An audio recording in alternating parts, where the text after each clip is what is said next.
Police মন্ত্রী নীরব, কি বলবেন?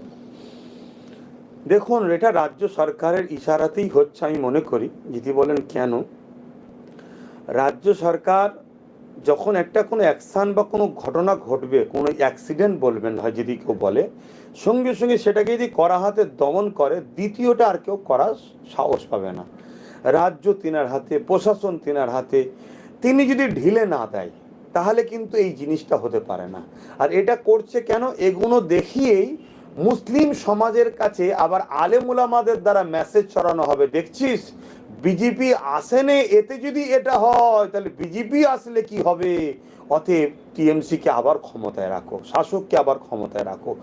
এটা হলো একটা পলিসি। দ্বিতীয় আরেকটা পলিসি হচ্ছে নাগপুরকে খুশি করা হচ্ছে।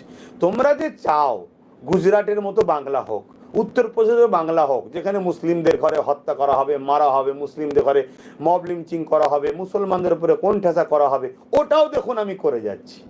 অতএব দুটো সাইড কাজ কিন্তু রাজ্য সরকার করছে। এক, নাগপুরকে যেমন খুশি করছে, আস্তে আস্তে বিজেপিকে বাংলায় শক্তিশালী করছে। অপরদিকে আবার মুসলিম সমাজের কাছে আলেম উলামা দ্বারা, ইমাম দ্বারা, অর্থাৎ রাজ্য সরকারের পোষা যেগুলো, সব আলেম উলামা নয়, ভুল বুঝবেন না, যে রাজ্য সরকারের ভাতাপ্রাপ্ত বা কি বলবো ওটাকে, ভাষাটা কি বলি, দালালি খাওয়া যেসব আলেম ওলামা, বক্তা, ইমাম আছে, পীরজাদা আছে, তারা আবার সমাজকে বুঝাবে, এই দেখছিস কিভাবে মারছে, আসেনে যদি এই মারে তাহলে আসলে কি হবে।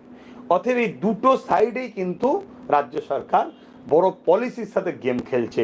যদি এটাকে কারো অপছন্দ হয়, আমার প্রশ্ন তার কাছে, কেন রাজ্যের প্রশাসন নীরব কেন?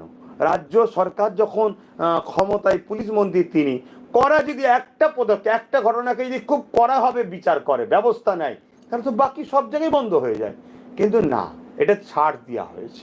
এই জায়গায় যত দ্রুত মুসলিম সমাজ বুঝতে পারবে যে বিজেপি যেমন আমাদের দুশ্মন প্রকাশ্য, রাজ্য সরকার হলো সেই বিজেপি সরকারেরই তো বোন।